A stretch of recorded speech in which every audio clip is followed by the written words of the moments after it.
एक बार की बात है, एक तालाब में दो मछलियां और एक मेढक साथ रहा करते थे। एक मछली का नाम शतबुद्धि और दूसरी का नाम सहस्त्रबुद्धि था। वहीं मेढक का नाम एकबुद्धि था। मछलियों को अपनी बुद्धि पर बड़ा घमंड था, लेकिन मेढक अपनी बुद्धि पर कभी घमंड नहीं करता था। फिर भी तीनों आपस में बहुत अच्छे दोस्त थे। तीनों इकट्ठे तालाब में एक साथ घूमा करते थे और हमेशा साथ रहते थे। जब भी कोई समस्या आती तो तीनों साथ मिलकर उससे निपटते थे। एक दिन नदी के किनारे से मछुआरे जा रहे थे। उन्होंने देखा कि तालाब मछलियों में भरा हुआ है। मछुआरों ने कहा, हम कल सुबह यहाँ आएंगे और बहुत सारी मछलियां पकड़कर ले जाएंगे। मेढक ने मछुआरों की सारी बातें सुन ली थी। वो तालाब में मौजूद सभी की जान बचाने के लिए अपने दोस्तों के पास गया।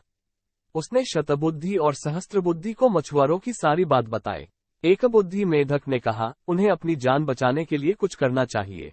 दोनों मछलियां कहने लगी, हम मछुआरों के डर से अपने पूर्वजों की जगह छोड़कर नहीं जा सकते हैं।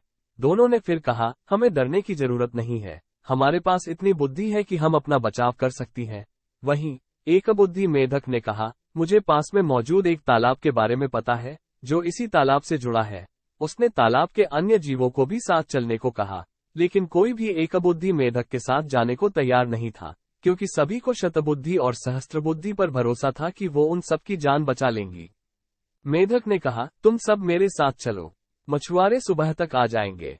इस पर सहस्त्रबुद्धि ने कहा, उसे तालाब में छिपने की एक जगह पता है। शतबुद्धि ने भी कहा, उसे भी तालाब में छिपने की जगह मालूम है।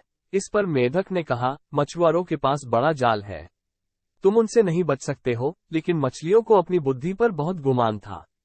उन्होंने मेढक की एक न सुनी, लेकिन मेढक उसी रात अपनी पत्नी के साथ दूसरे तालाब में चला गया। शतबुद्धि और सहस्त्रबुद्धि ने एकबुद्धि का मजाक उड़ाया। अब अगली सुबह मछुआरे अपना जाल लेकर वहां आ पहुंचे। उन्होंने तालाब में जाल डाला। तालाब के सभी जीव अपनी जान बचाने के लिए भागने लगे, लेकिन मछुआरों के पास बड़ा जाल था, जिस कारण कोई भी बचकर नहीं जा सका। जाल में बहुत सारी मछलियां पकड़ी गईं। शतबुद्धि और सहस्त्रबुद्धि ने भी बहुत बचने की कोशिश की, लेकिन उन्हें भी मछुआरों ने पकड़ ही लिया। जब उन्हें तालाब से बाहर लाया गया, तब तक दोनों की मौत हो चुकी थी। शतबुद्धि और सहस्त्रबुद्धि का आकार सबसे बड़ा था, इसलिए मछुआरों ने उन्हें लग रखा था।